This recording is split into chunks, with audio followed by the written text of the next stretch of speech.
তাহিরি সাহেব এখন আজহারী নিয়ে অনেক বাজে আলোচনা করছে, কথা বলেন ঠিক না ঠিক? তার ভিতরে একজন আছে আলাউদ্দিন সাহেব। এইরকম সাহেবেরা এখন আল্লাহর কোরআনের বিরুদ্ধে কথা বলছে, দিন কায়েমের বিরুদ্ধে কথা বলছে, কথা বলেন ঠিক না ঠিক? সে দাঙ্গাবাজি শুরু করে দিয়েছে, ঘরের থেকে বেরিয়ে এসো, যুদ্ধ হবে। যেমন আমাদের ওবায়দুল কাদের বলতো খেলা হবে, তাই বলতো না? খেলা হবে, খেলা হবে। আবু সুফিয়ানের দল ময়দানে এসে ওই রকম হুমকি দিচ্ছে, কি হবে? খেলা হবে, খেলা হবে, খেলা হবে। ধরে নেন ওবায়দুল কাদের তখনও তো ছিল, এখনো আছে। ওবায়দুল কাদের ওইটা হলো বড় ওবায়দুল কাদের, কথা বলেন ঠিক না ঠিক? আর এইটা হলো ওদের পেতাত্তা, এরা কিন্তু অত বড় না, ওর পেতাত্তা। ওবায়দুল কাদেরের মতন আবু সুফিয়ান গ্রুপ এসে বলতে খেলা হবে, খেলা হবে। রাসূলের দলে 1000 আর কাফেরদের দলে কয় হাজার? 3000-এর লোকের সঙ্গে খেলা হবে 1000। আল্লাহ রসুল একটু খুশি মনে যুদ্ধে যাবে, লোক গত বছরের চাইতে 2-3 গুণ বেড়েছে। হঠাৎ করে একদিন সকালবেলা আল্লাহর নবী সংবাদ পাইলেন 300 লোক নিয়ে এক মৌলবী রাতারাতি কেটে পড়েছে।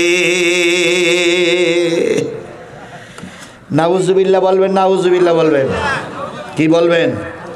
ভেবে চিনতে বললেন যেন আপনার দিক না আসে, ভেবে চিন্তাই বললেন যেন আপনার গায়ে না পড়ে। তাহলে 300 লোক নিয়ে যিনি যে টুপিওয়ালা কেটে পড়েছিলেন সেই টুপিওয়ালার নাম কি? আব্দুল্লাহ ইবনে উবাই। 300 লোক নিয়ে কেটে বললো, ওর মাথায় টুপি ছিল না? ছিল না। ওর মুখে দাড়ি ছিল কি ছিল না? ওর গায়ে জুব্বা ছিল কি ছিল না? তাহলে 300 লোক নিয়ে আব্দুল্লাহ বিন উবাই ইবনে সুলুল কেটে পড়লো যুদ্ধের ময়দানে যাবার মাত্র 2 দিন আগে। কয়দিন? আরো জোরে বলে কয়দিন? 2 দিন আগে 300 লোক নিয়ে যখন কেটে পড়লো, নবীর মনটা এমনি স্বাভাবিক একটু কি হয়ে গেল? ভেঙে গেল। যাবাই স্বাভাবিক, যাবাই স্বাভাবিক, যাবাই স্বাভাবিক। বলুন তো, আল্লামা সাঈদীর মৃত্যুর পরে আমরা ভেঙে পড়িনি, কিন্তু একটু মন খারাপ হয়নি আমাদের? জোরে বলেন, মন খারাপ হয়নি? হওয়াই স্বাভাবিক। এখানে যারা বিএনপির দলের লোক আছেন, যদি এখন খালেদা জিয়া তারেক জিয়া 2 জন একসঙ্গে মারা যায়, মন খারাপ হবে না? মন খারাপ হবে না?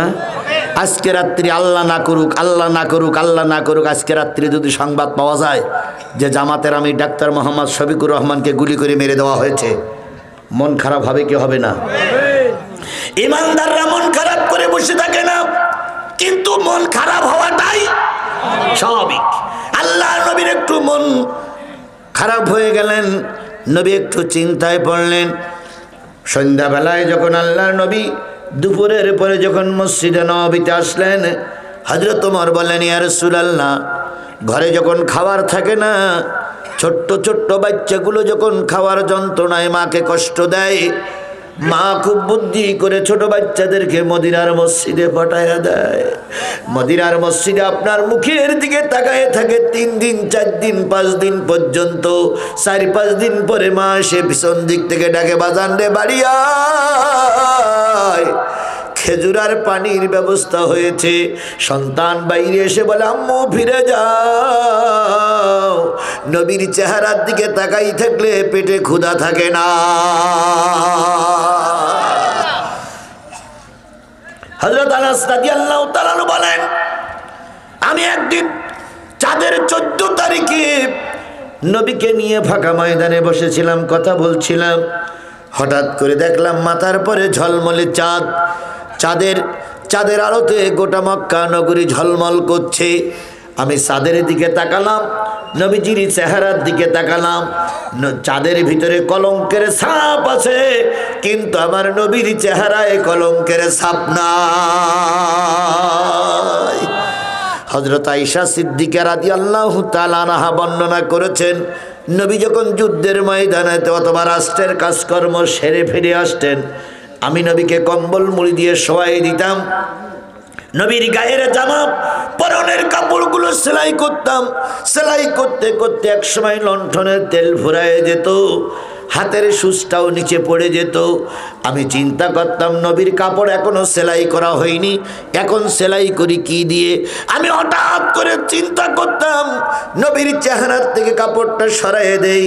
নবীর চেহারার থেকে কাপড়টা সরাইয়ে দিলে নবীর চেহারার কারণে ঘরে যে আলো হয়েছে, সেই আলোয় আমি আমার হারানো সুচ খুঁজে পেয়েছি।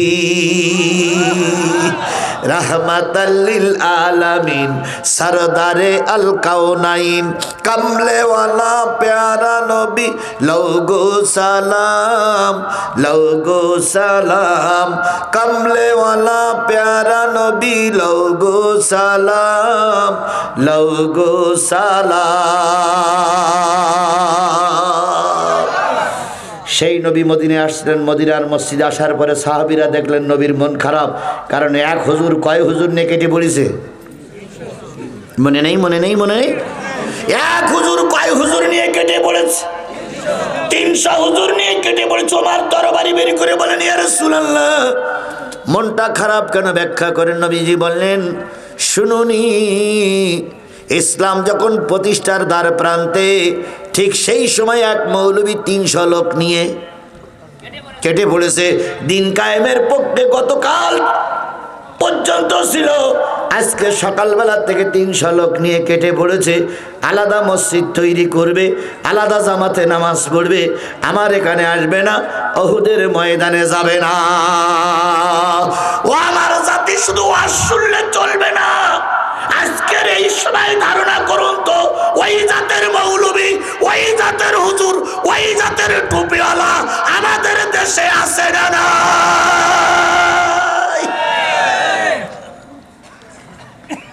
50টা বছর আমরা এই দেশে দিন কায়েমের আন্দোলন করছি। দিন কায়েমের আন্দোলন করা অবস্থায় আল্লামা সাঈদীর বিদায় হয়ে গেছে।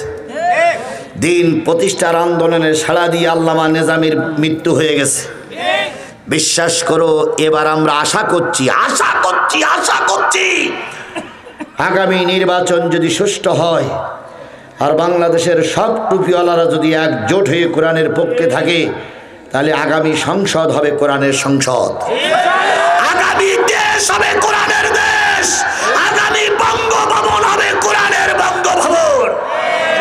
আমরা যখন এই আশায় বুক বেঁধে চলছি, ঠিক সেই সময় একদল মৌলবীরা দিন কায়েমের বিরুদ্ধে ফতোয়া দিচ্ছে। কথা বলেন, কথা বলেন, কথা বলেন। তার ভিতরে যারা আছে অন্যতম, তার ভিতরে একজন আছে তাহিরি সাহেব।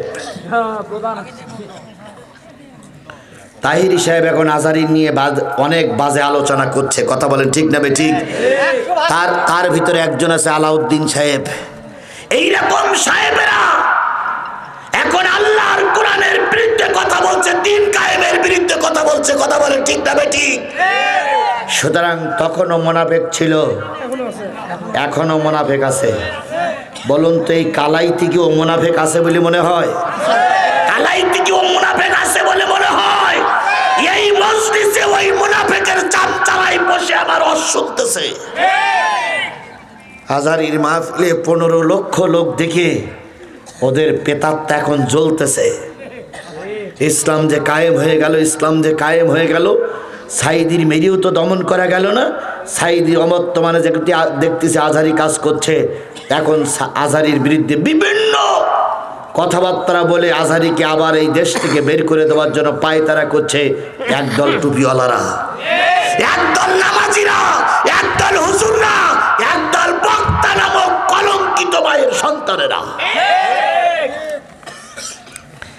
আল্লাহ হয় ওদের হেদায়েত দেখ, নাই আল্লাহ ওদের ব্যবস্থা আল্লাহই করুক। আমরা জাতির জন্য বদদোয়া করব না। কার কাছে ছেড়ে দেব? আল্লাহ কিন্তু এখনো মারা যায়নি বলো ভাই। আল্লাহ বলো বয়সের কারণে অন্ধ হয়ে যায়নি। আল্লাহ বলো কানে কম শোনে না। কম শোনে? আল্লাহ কি কম দেখে? তাহলে আপনারা এখানে যে যা করতেছেন দেখতেছেন আল্লাহ। সাবধান, সাবধান, সাবধান। আল্লাহ ছাড় দেয় কিন্তু ছেড়ে দেয় না। আমার ভাইয়েরা, নবীজি এবার 700 লোক নিয়ে উহুদের ময়দানে গেলেন। ওই যুদ্ধে ব্যাপকভাবে মার খাইলেন। ওই ইতিহাস আপনার জানা আছে। রসুলের হেলমেট ভেঙে গেল, মাথায় ছিল লোহার টুপি, সেই লোহার টুপি ভেঙে গেল। তাহলে বোঝা যায় দিন কায়েমের জন্য মাঝে মাঝে লোহার টুপি পরাটা সুন্নত। দিন কায়েমের জন্য মাঝে মাঝে লোহার টুপি পরা কি? দিন কায়েমের জন্য মাঝে মাঝে লোহার জামা পরাটাও কি? শুধু এই টুপি সুন্নত নয়, এই জুব্বা সুন্নত নয়, মাঝে মাঝে লোহার টুপি পরাও, মাঝে মাঝে লোহার জামা পরাও।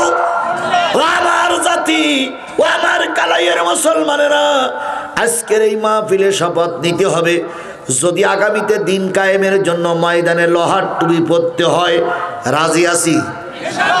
যদি আগামীতে দিন কায়েমের জন্য লোহার জামা পরতে হয়, রাজি আছি? যদি আগামীতে দিন কায়েমের জন্য কাপড়ের কাপড় বেঁধে আবার রাজপথে নামতে হয়, আবার যদি জেলখানা ভরতে হয়, আবার যদি সন্তানকে হারাতে হয়, সবকিছু করতে রাজি, কিন্তু জালেমদেরকে এই ক্ষমতার মস্তদে আর বসতে দিতে রাজি না।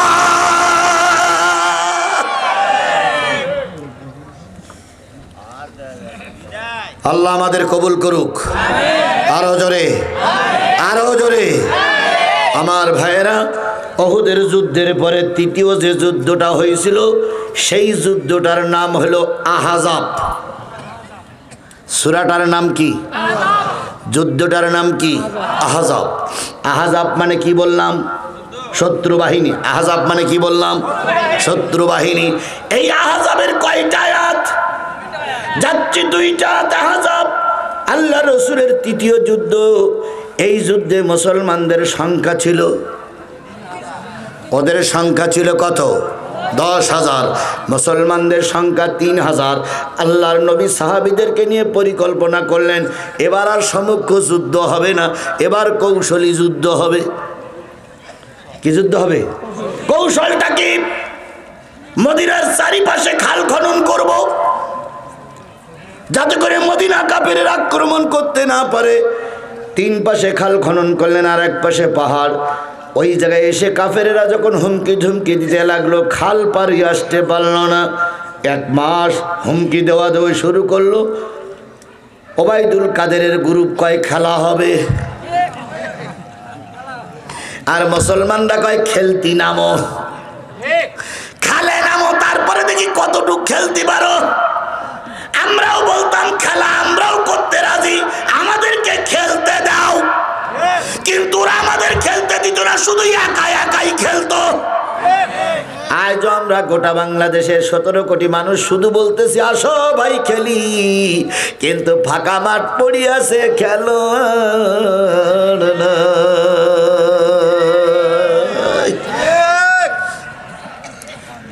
আমরা তখনও খেলতে চাইছিলাম, খেলতে দেয়নি। এখন আমরা চাচ্ছি ওরা খেলুক, আমরাও খেলি। কথা বলেন, কথা বলেন, কথা বলেন। কিন্তু যারা আমাদেরকে ধুমকি দিত, হুমকি দিত, তারা এখন আর কেউ নাই। বাড়িতে যেয়ে চিঠি দেওয়া হচ্ছে, ফোন করা হচ্ছে, কিন্তু শুধু বলতে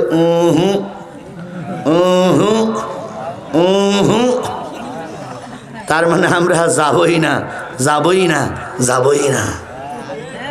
আমার ভাইয়েরা, 2 গ্রুপের হুমকি। এক পর্যায়ে মাস পেরিয়ে গেল, কারোর জয়ও হলো না, পরাজয়ও হলো না, হেরেও গেল না, জিতেও গেল না। নবীজি বললেন, কেন এই যুদ্ধ জয় পরাজয় হচ্ছে না? নিশ্চয়ই আমাদের কোনো সুন্নতের ত্রুটি হচ্ছে। একটা সুন্নত মনে হয় ছেড়ে দিয়েছো। সাহাবীরা বললেন, কোন সুন্নত? কয় সবচেয়ে বড় সুন্নত হলো মেসওয়াক করা। কি করা? মেসওয়াক করা সুন্নত। আগামীকাল সকালবেলার আগে, তাহাজ্জুদের নামাজের আগে সব জয়তুনির ডাল 1 হাত কান করে নেবা, 1 হাত করে জয়তুনির ডাল নেবা, যাতে করে যুদ্ধের ময়দানও কাজে লাগানো যায়। আর মেসওয়াক করবা। পরের দিন শেষ রাত্রি উঠে 3000 সাহাবী জয়তুনের ডাল দিয়ে মেসওয়াক করতেছে।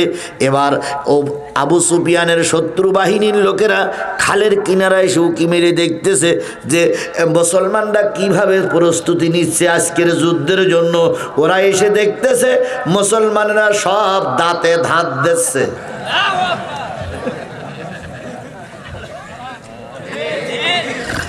সব কি করতেছে? দাঁতে ধাত দিচ্ছে।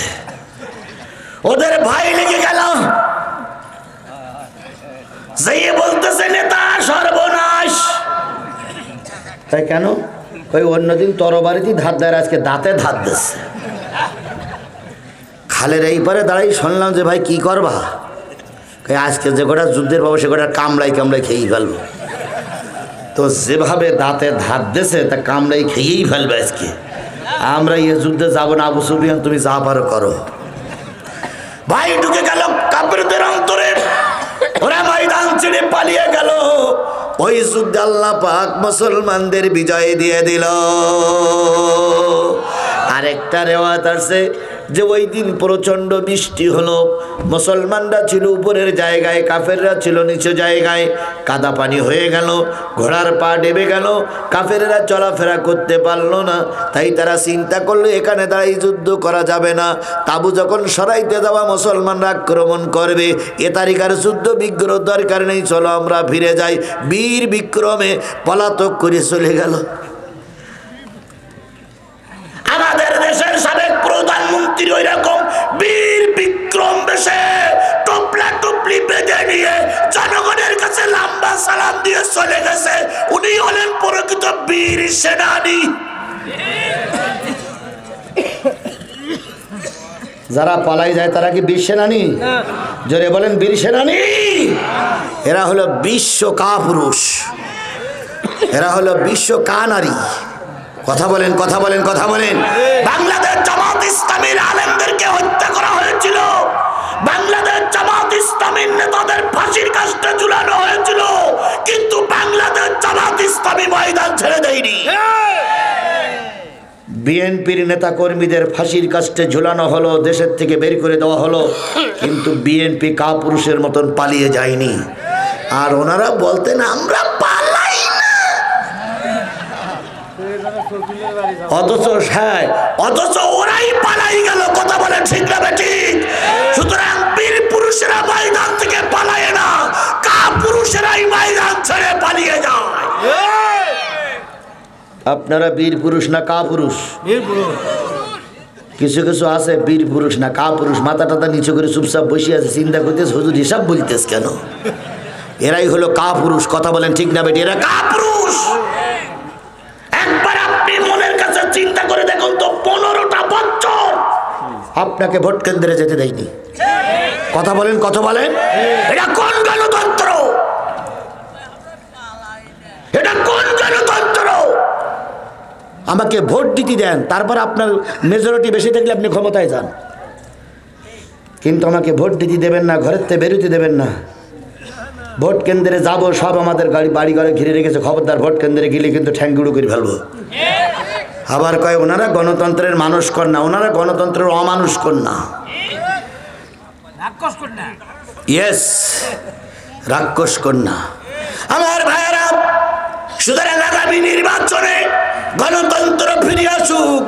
আমাকে যারে ভালো লাগবে তারই আমি প্রার্থী করে ভোট দেব, তার দ্বারা এদেশে গণতন্ত্রে ফিরে আসুক। এটাকে আমরা চাই কি চাই না? আল্লাহ আমাদের পরে, দেশের পরে, সবার পরে রহমত নাজিল করুক। সকলে মিলে বলুন আমিন। তাহলে দ্বিতীয় যে যুদ্ধটার নাম, সেই যুদ্ধটার কি বললাম? আহজাব। আমার সূরাটার নাম কি? আহজাব। ওই আহজাব সূরা থেকে আমি 2টা আয়াত তেলাওয়াত করেছি। আয়াত প্রথম 66 থেকে তেলাওয়াত করেছিলাম। সবটার আলোচনা করতে যাই যদি তাহলে সব শেষ করতে পারবো না। এই জন্য শেষের 2টা আয়াত আল্লাহ বলতেছেন, ইয়া আইয়ুহাল্লাযীনা আমানু লা তাকুনু কাল্লাযীনা আযাউ মূসা। ওহে ইমানদারেরা, নবী উহুদের ময়দানে কয়শা লোক নিয়ে যুদ্ধে গিয়েছিলেন? আহজাবের যুদ্ধে রাসূলের কিছু সংখ্যক লোক মারা গেল। উহুদের যুদ্ধে কিছু সংখ্যক লোক যখন পথভ্রষ্ট হয়ে চলে গেল, আল্লাহর নবীর মন যখন খারাপ, তখন আল্লাহ পাক এই জাতিকে, রাসূলের ওই জাতিকে সান্ত্বনা দিয়ে বলেন, হে ইমানদারেরা, মুসার অনুসারীদের মতন হয়ে যেও না, মুসার অনুসারীদের মতন হয়ে যেও না। সাহাবীরা বললেন, মুসার অনুসারীরা কি করেছিলেন? নবীজি বললেন মুসা যখন নীল নদ পাড়ি দিয়ে বর্তমান মিশরের থেকে পাড়ি দিয়ে সিরিয়ায় চলে গেল, সিরিয়ার একজন জবরদস্ত নেতা ছিল, বিরাট নেতা। ওই নেতার কাছে যখন আল্লাহ রসুলকে বলা হলো, মুসাকে বলা হলো যুদ্ধের ময়দানে যাও, তিনি সেনাবাহিনীর লোকদের পাঠাইছিলেন তাদের তথ্য আনার জন্য। ওই লোকদের তথ্য নিয়ে এসে বলল, আমরা এই বিশাল বাহিনীর সঙ্গে যুদ্ধ করতে পারবো না, মুসা তুমি আর তোমার আল্লাহ চলে যাও। আল্লাহ পাক বলতেছে, সেদিন মুসাকে বলা হয়েছিল তুমি আর তোমার আল্লাহ যুদ্ধ করো। ও সাহাবীরা, তোমরাও যেন মুসার অনুসারীদের মতন হয়ে যেও না, আল্লাহ রসুলকে ময়দানে ফেলে তোমরা যেন পালিয়ে যেও না। এবার বলুন তো মুসলমান